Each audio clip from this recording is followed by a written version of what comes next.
The royal palace of the Veyari Empire stood tall above the shining city of Lumeris. Its towers were carved from silver stone, and glowing crystals lit the sky like stars. Inside those halls lived Princess Soraya, daughter of Emperor Veyar. She was young, proud, and clever, raised to believe her people were the greatest power in the galaxy. Her tutors had filled her mind with stories from ancient times. They spoke of countless alien races, mighty fleets, and endless wars that shaped the galaxy. But one tale always returned, whispered like a ghost, the story of the human warriors. Humans, her tutors would say with a soft laugh, were strange creatures that lived far from our empire. They were wild, fragile, and short-lived.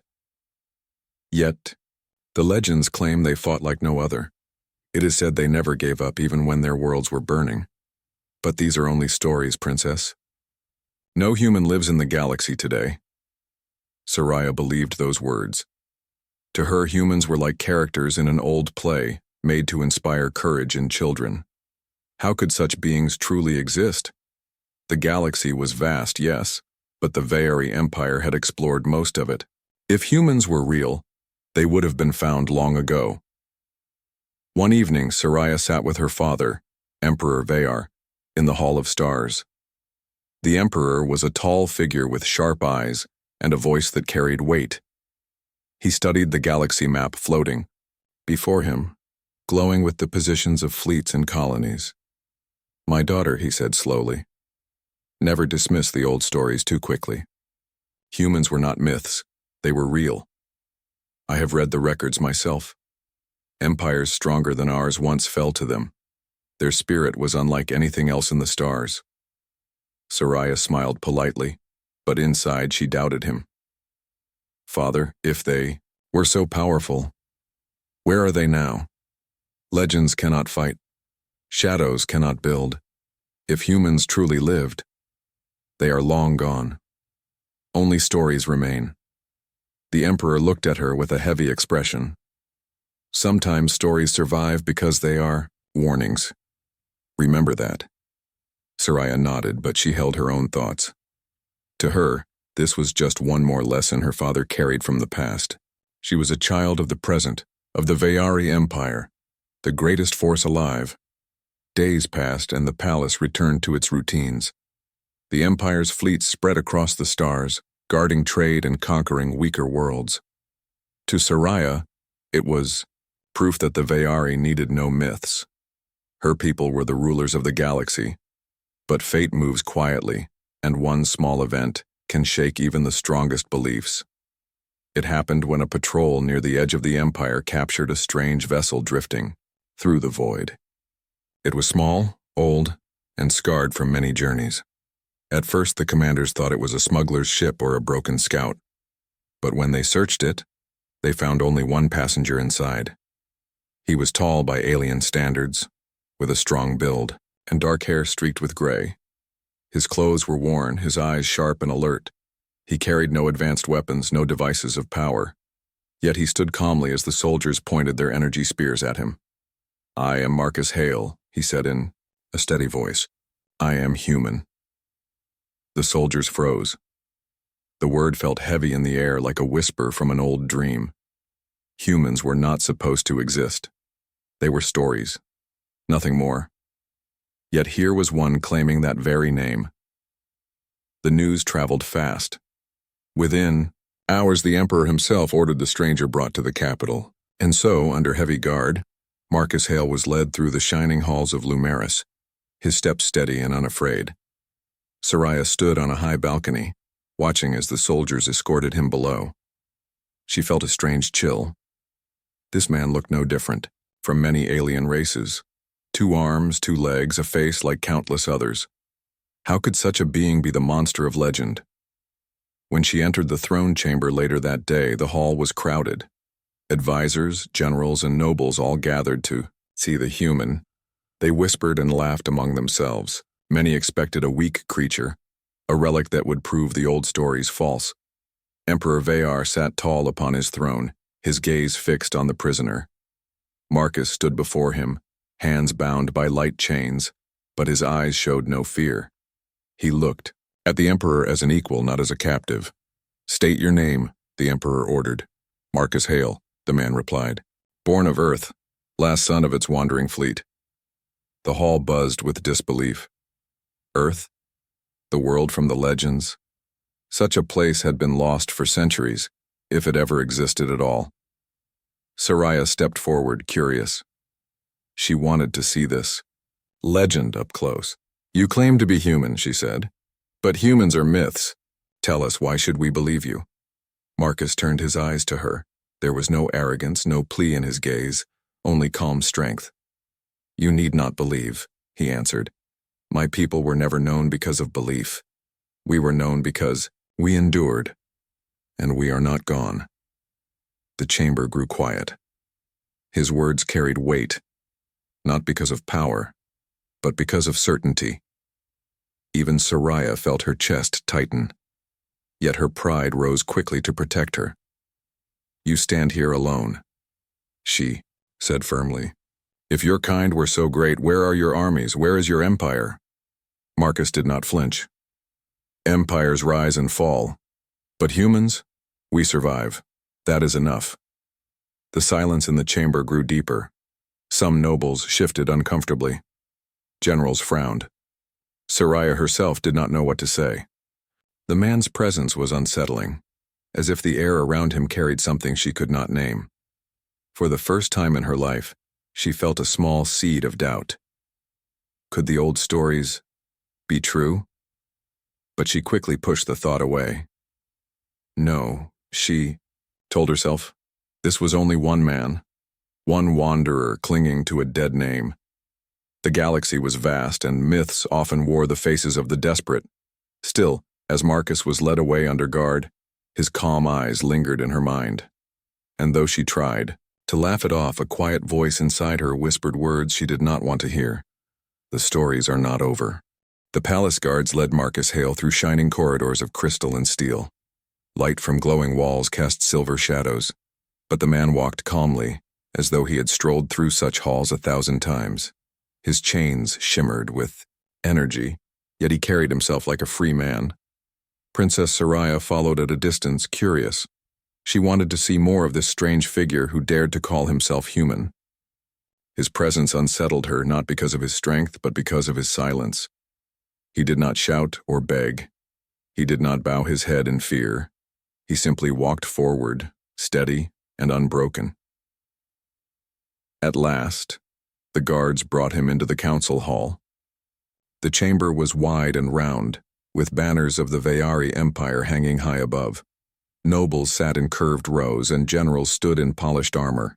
Their eyes were sharp, their voices sharp too, filled with doubt and laughter. "Behold the great human warrior," one noble mocked, his jeweled robes shining. "Is this the terror of legends? A man in rags?" "Perhaps the myths were lies after all," another sneered. "If this is a human, then humans are nothing." The crowd laughed, but Marcus did not answer. He stood in the center of the hall, his chains glimmering, his eyes fixed not on the nobles but on the Emperor himself. Emperor Veyar lifted his hand, silencing the noise. His voice was calm, but it carried weight across the chamber. "You claim to be human," he said. "Prove it. Speak of your people." Marcus's gaze was steady. His voice was not loud, but it reached every ear. "We are wanderers now," he said. "Our home Earth has long been lost to us, but we carry it in our hearts. My people survive on scattered fleets, hidden colonies, broken worlds. We are few, but we endure. That is what it means to be human." A murmur ran through the chamber. Some nobles frowned. Others shook their heads. "Empty words," one general scoffed. "Stories to trick the young princess. Humans are fairy tales, nothing more." Princess Soraya stepped forward then, her curiosity burning. She wanted to test him herself. "If you are human," she said, "then you are a warrior. The stories speak of your courage, your strength. Tell us, what makes you different from any other race? Why should we believe you?" Marcus turned his eyes to her. For the first time, Soraya felt the full weight of his gaze. It was not the look of a prisoner or a liar. It was the look of someone who had seen fire and darkness, yet refused to break. "What makes us different?" Marcus said slowly. "We fight not because we are strong. We fight because we must. Others fight for empire, for power, for conquest. We fight for each other, for family, for the right to stand free. And when the world falls, when everything is gone, we rise again." His words hung heavy in the hall. The nobles stopped laughing. Even the generals, proud and cold, shifted uncomfortably. But Soraya's pride rose against his claim. She narrowed her eyes. "You speak of courage, yet here you stand in chains. Where is your strength now, human?" Marcus's expression did not change. His voice remained calm. "Chains can bind the body, they cannot bind the spirit. That is why your empire fears the stories of my people. You can cage a human, but you cannot make him kneel." The chamber grew silent. Soraya's heart gave a strange beat. She did not want to admit it, but there was something in his words that stirred her. His voice was not a cry of pride, not a speech for applause. It was truth spoken simply, without fear. The silence was broken by laughter. One of the older generals, scarred from many battles, stepped forward. His voice was loud and mocking.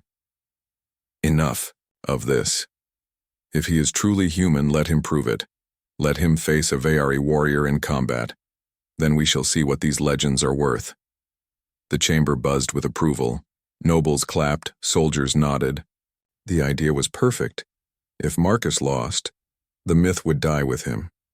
If he won, well, surely one victory meant nothing against the might of an empire.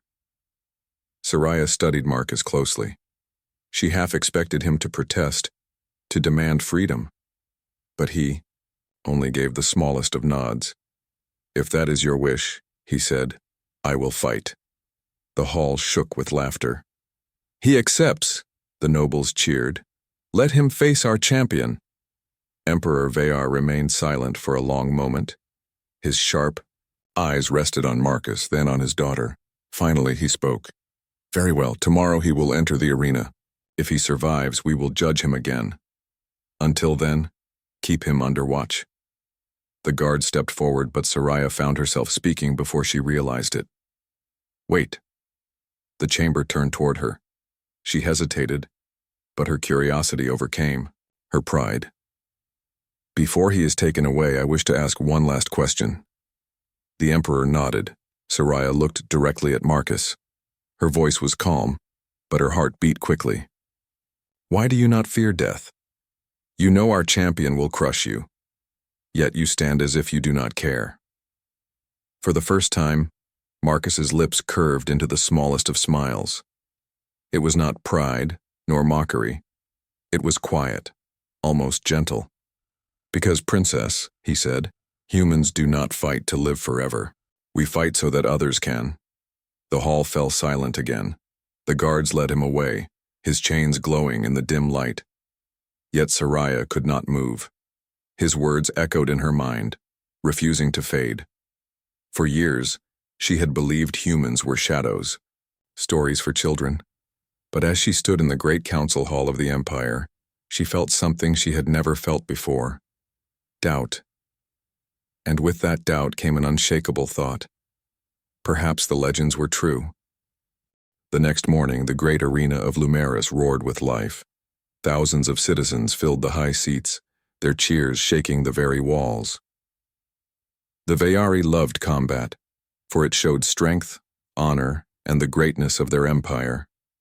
Today, however, the excitement was different. Today they would see the truth of an ancient myth. Princess Soraya stood in the royal balcony beside her father, Emperor Veyar. She tried to keep her face calm, but her thoughts were restless. All night she had replayed Marcus's words in her mind. Chains can bind the body. They cannot bind the spirit. Strange words. Dangerous words. Below, the arena floor stretched wide and bright under the sunlight. At one gate stood the Veyari champion, Korath, a massive warrior known across the empire.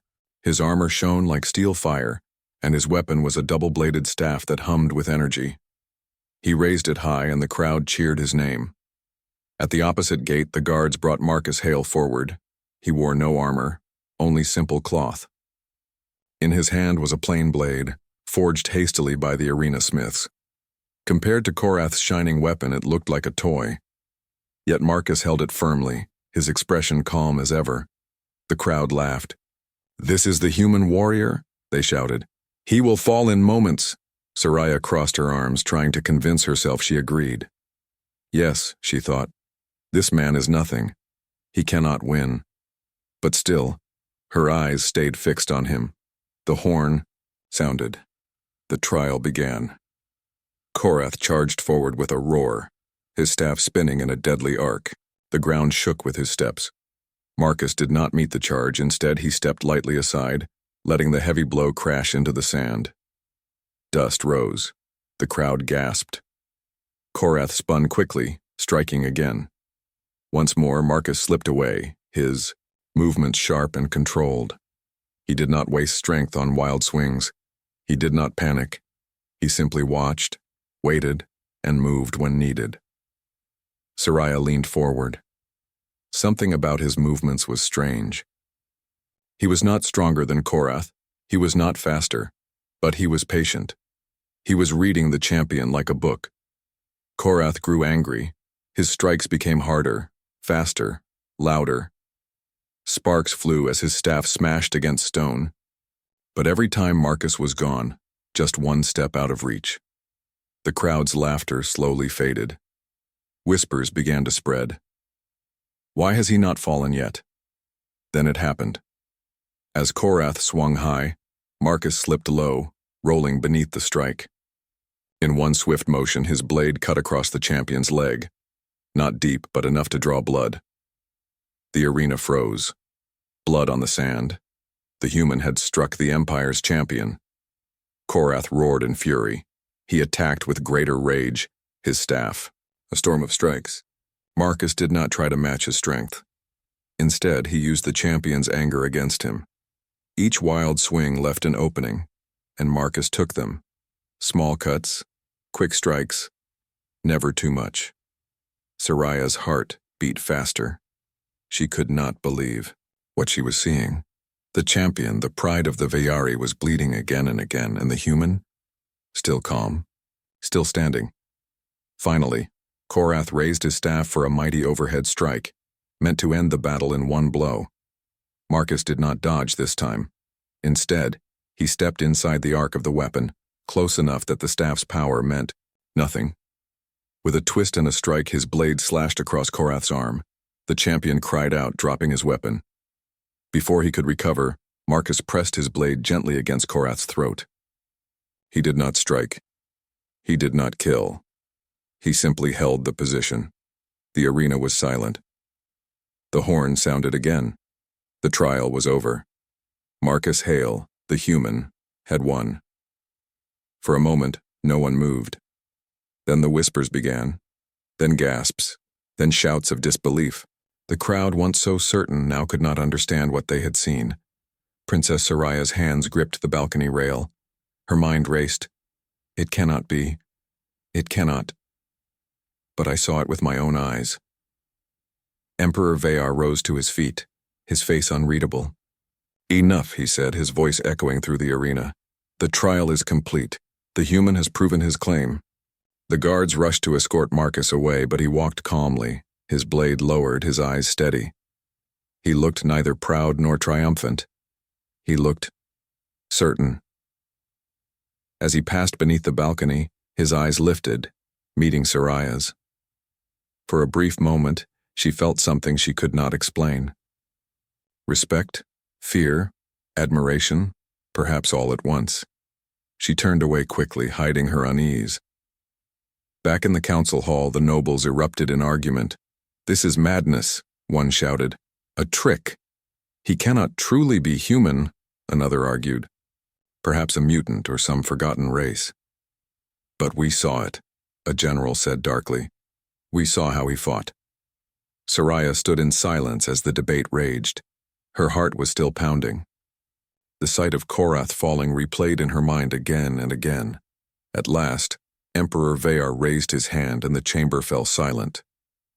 The human has shown truth. He will not be executed. Instead, he will remain under guard until his fate is decided. We must think carefully before we act. The nobles bowed, though many were displeased. The chamber emptied slowly, leaving only Soraya and her father. You see now, Emperor Veyar said quietly, the stories were not lies. Soraya did not answer at once. She wanted to deny it, to laugh, to dismiss what she had seen. But the image of Marcus standing calm in the arena, blade at the champion's throat, would not leave her. Finally, she whispered, "He is only one man. Perhaps it means nothing." Her father shook his head. One man can be more dangerous than an army if his spirit cannot be broken. That is the truth of humanity. Never forget it. Soraya stood frozen, her thoughts in turmoil. She had always believed humans were fiction, but now she had faced one, and nothing in her world felt certain anymore. The palace was quieter than usual after the arena trial. News spread quickly across Lumeris. The human had defeated the Veyari champion. Some whispered in shock, others laughed nervously, calling it luck. But deep inside, everyone knew what they had seen with their own eyes.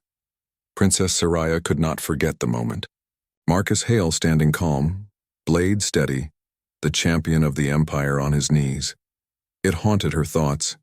She wanted to believe it was a trick, an accident, anything but truth. Yet her heart told her otherwise. The next evening, Soraya asked her father's permission to speak with the human alone. Emperor Veyar agreed, though he warned her, "Do not take him lightly, Soraya. A man who can win without fear can also change the minds of those who listen. Words can be sharper than blades." Soraya promised caution, though inside she told herself she was not afraid. She wanted answers, not lessons. The guards led her to the lower chambers, where Marcus was kept under close watch. The cell was not dark or cruel. It was a guest chamber, though the heavy doors and energy locks showed its purpose. Marcus sat calmly inside, his hands resting on his knees, his eyes closed as if in meditation. When the door opened, he looked up. "Princess," he said with a nod, his voice calm. Soraya stepped inside, her guards waiting at the entrance. She kept her posture straight, her voice cool. "You fought well yesterday, but skill in battle does not prove your legends are true." Marcus studied her silently, then gave a small smile. "And yet, you would not be here if you still believed I was nothing." Her cheeks grew warm, though she hid it behind a stern look. "I came because I want to understand. You speak of humans as if they are something greater than all others. Why? What makes you different? What makes you fight the way you do?" Marcus leaned back, his eyes thoughtful. For a moment, he was silent, as if searching for the right words. Then he spoke. "Most races fight for power, for empire, for control, for survival of their kind. Humans, we fight for each other. We fight for family, for friends, for people we may never even meet. We fight so that those who come after us may stand free even if we fall." Soraya frowned, trying to understand. "That is just words. All races fight for survival." Marcus shook his head gently. "No, survival is not enough for us. We do not endure only to breathe another day. We endure so that others may live better. That is why even when our worlds burned, we did not kneel. That is why empires feared us. Not because we were strongest, but because we refused to give up." Soraya crossed her arms, her voice sharp. "But that is foolish. If you are weak, you must submit. If you are outnumbered, you must bow. That is how order survives. Rebellion destroys empires." Marcus's eyes hardened. "And obedience destroys freedom." The words cut like a blade. Soraya felt a sting in her chest, though she did not want to admit it. "You speak boldly for a man in chains." He looked at her calmly. "Chains cannot silence truth." The silence in the chamber grew heavy. Soraya found herself pacing slowly, her thoughts spinning. His words carried something dangerous, something she had never heard before. At last she stopped, turning toward him. If what you say is true, then why are humans gone? Why are there no armies of your kind, no fleets, no worlds under your flag? Marcus's gaze softened. For the first time, Soraya saw sadness in his eyes. Because we are broken, scattered, betrayed by the very strength that once carried us. Empires united to crush us, for they feared what we represented. They feared that free people would never bow again. And so they burned our worlds.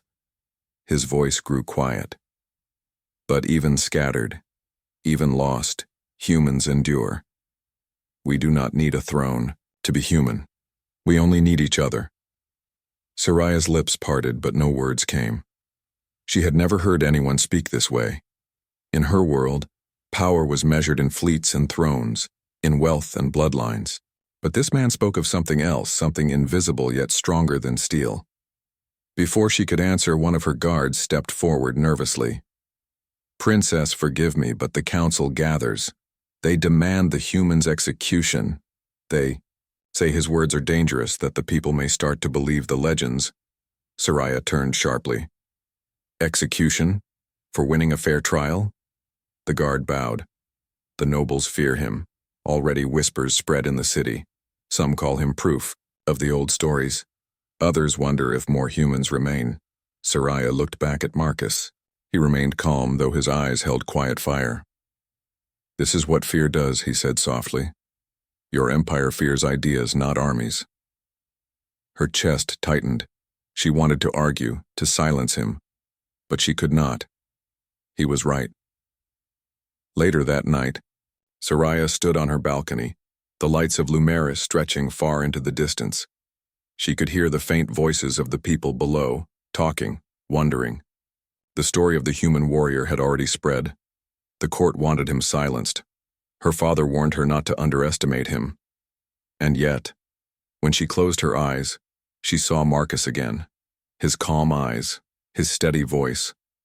The way he fought not with anger, but with patience. The way he spoke not of himself, but of others. She whispered to herself, "Why do his words sound so true?" The question echoed in her heart, and she had no answer. The early morning sky over Lumeris was painted in shades of gold and silver. The city shimmered in sunlight, but far beyond the horizon, a shadow moved among the stars. Scouts reported it quickly. An enemy fleet, massive and armed with weapons, capable of destroying entire districts. Panic rippled through the city. Princess Soraya stood on the balcony of the palace, her heart pounding. Soldiers rushed past her, preparing defenses, issuing orders, and sealing gates. The council met immediately, their faces pale. Generals argued over strategies, debating endlessly, yet no one seemed able to form a plan. The threat was real, and it was unstoppable, at least by ordinary means. Soraya remembered Marcus Hale. The human warrior, chained and calm, had already proven himself in the arena. She thought of his words. Chains cannot bind the body. They cannot bind the spirit. Now more than ever, she realized that the empire needed his spirit, not only for the trial but for survival itself. She rushed to the lower chambers where Marcus had been held under guard. The doors opened at her command. He stood waiting, as calm and composed as ever. "You are needed," Soraya said, urgency in her voice. "The enemy fleet approaches. The generals cannot stop them.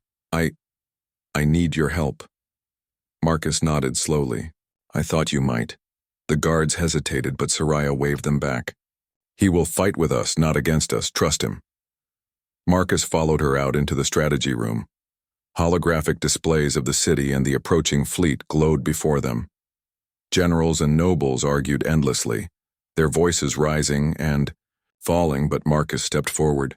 He did not yell. He did not demand obedience. He simply pointed at the holographic fleet. "They are counting on your fear," he said. "They expect you to follow rules, to move slowly, to fight in ways that are predictable, but fear can be turned into advantage. Use it. Move fast. Think differently. Do not fight like an army. Fight like humans do. clever, unpredictable, together. The Bree generals looked at him in disbelief. A prisoner, one said, and you expect us to listen? Soraya stepped forward. He is no ordinary man. He defeated our champion. If anyone can stop this, it is him. Marcus smiled faintly. Then let us begin. The preparations were unusual. Instead of forming rigid lines, Marcus organized small strike teams. Scouts moved quickly between buildings, hiding in shadows, setting traps. Soldiers carried not only weapons but devices that could confuse enemy sensors. Marcus's instructions were clear, simple, and bold. They are not machines, he said. They are men, too. They make mistakes. Exploit them. Hours later, the enemy fleet arrived. Massive ships moved into orbit, weapons gleaming like sharp teeth. The citizens of Lumeris watched from the streets, fear and hope mixing in equal parts. Korath, the champion, now injured from the arena, joined Marcus's teams. He watched with skepticism. Do you really think this will work? He asked. Marcus nodded. If they expect us to fight like the Empire always fights, yes, we will surprise them. The first wave of attacks came. Enemy ships fired on the outer districts, hoping to break morale quickly. But Marcus's teams moved with precision. Small teams struck at weak points in the enemy fleet. Explosions erupted, not large enough to destroy the ships, but enough to confuse and divide the attackers. Sensors went offline. Weapons misfired. The invaders began to falter. Soraya watched from the balcony, her heart racing. She had never seen anything like it. The human warrior's strategy was strange, unpredictable, yet effective. Every small victory encouraged the people, and soon, even the soldiers who had doubted Marcus fought with renewed confidence. The enemy fleet tried to regroup, but Marcus had anticipated their moves. He instructed teams to cut off their escape routes and force them into traps. They moved like one organism, coordinated yet free, each unit making decisions with bold independence. Hours passed. The sun moved across the sky. Explosions lit the city, but no district fell completely. Slowly, the enemy ships began to retreat, unable to adjust to tactics they could not predict. Citizens cheered from rooftops. Soldiers rallied behind Marcus's direction. And Soraya felt a stirring in her heart, a mixture of relief, awe, and respect. At last, the final enemy ship attempted a retreat, only to find its path blocked by Marcus's teams. A clever maneuver caused it to crash harmlessly on the outskirts of the city. The battle was over. The Council of Generals gathered after the fight. Some were angry at being proven wrong. Others were silent, unable to find words. Soraya stepped forward and spoke clearly. This man, Marcus Hale, saved our city today, not because he has an army, not because he wields the strongest weapon, but because he thinks differently, because he believes in courage, strategy, and teamwork. Marcus simply nodded, quiet as ever. He did not take praise. He did not demand attention. But everyone in the room, from the highest noble to the lowest guard, now understood one thing clearly. Humans were more than myth. They were force, spirit, and cunning, all in one. That evening, as the city celebrated its survival, Soraya walked to the palace gardens alone.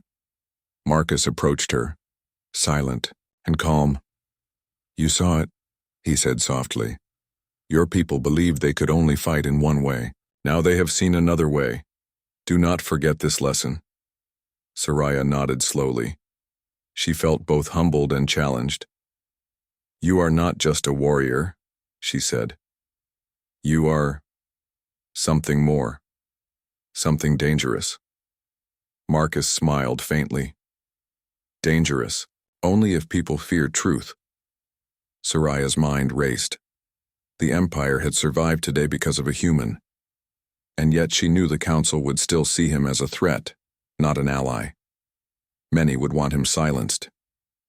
She could feel their whispers already, but for the first time she also understood the power of belief, the power of courage, determination, and strategy beyond brute force. And she knew one thing clearly. Humanity was not finished. Not yet. The city of Lumeris glowed in the evening light, streets filled with citizens celebrating the victory. Flags waved, music played, and people cheered for the soldiers who had defended their home. Among them, the name of Marcus Hale, the human warrior, had already begun to spread. Some whispered it in awe, others murmured it with fear. But all knew that the Empire had seen something extraordinary today. Princess Soraya stood on her balcony looking down at the streets. Her heart felt heavy with both pride and doubt. Marcus had saved the city, yes, but his very existence posed questions she had never faced before. Could the Empire accept a human as more than a prisoner? Could her people see beyond fear and tradition? She turned to her father, Emperor Vaer, who stood beside her in quiet contemplation. "Father," she said softly, "the human, he has done what none of us expected. He has not only saved the city, but he has shown a way of thinking, a way of fighting that we never considered. What should we do with him?" Emperor Vaer studied her carefully. "Soraya, humans are not like us. Their power does not lie in fleets or weapons alone. It lies in their spirit, their courage, and their loyalty. This man has proven that. You now understand why the legends spoke of humanity so highly. The question is not what to do with him. It is whether you are ready to trust him." Soraya thought of Marcus, of his calm eyes, his words, and the way he had led her soldiers to victory. She remembered how he had said, "Chains cannot bind the body. They cannot bind the spirit." She realized that he had been right in more ways than she could have imagined. She nodded slowly. "I trust him," she said. "Not because he is human, but because he has earned it. He has earned our respect, and more. He deserves a place here, not as a prisoner, but as an equal." The Emperor smiled faintly. "Then it is your decision to make, Princess. Speak, and the council will listen. Stand by him if you must, for this choice will change the Empire." Later that day, Soraya called the council to the throne room. The chamber filled quickly, nobles, generals, and advisors crowding together. Whispers ran through the room like wind through leaves. Many expected anger.